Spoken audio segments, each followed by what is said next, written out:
Hello à tous!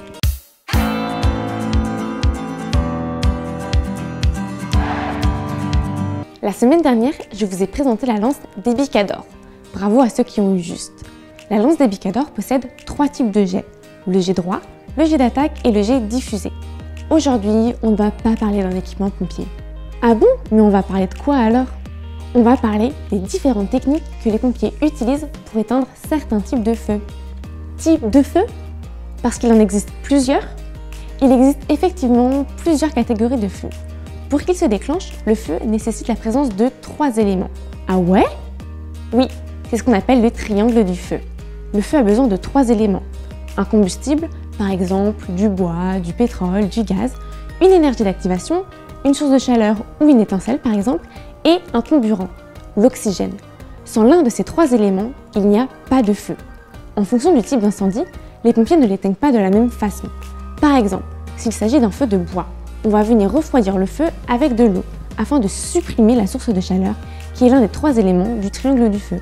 Mais si c'est un feu hydrocarbure et que notre combustible est du gasoil, les pompiers ne vont pas éteindre le feu avec de l'eau car le gasoil est un liquide. Donc l'eau va créer des projections de gasoil en flammes et propager l'incendie.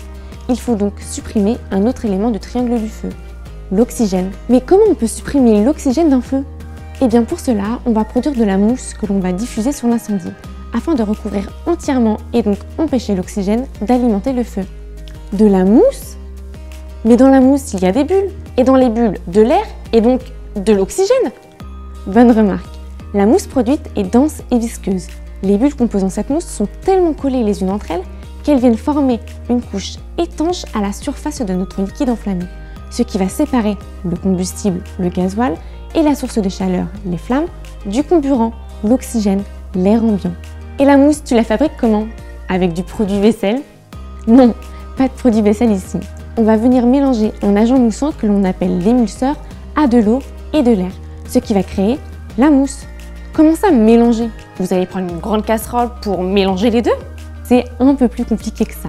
On utilise un appareil que l'on appelle le proportionneur, mais on en reparlera la semaine prochaine. Je veux trop savoir maintenant! En attendant la semaine prochaine, petite question. Combien d'éléments faut-il pour que le feu naisse? Répondez dans les commentaires et je vous donnerai la bonne réponse dans la prochaine vidéo.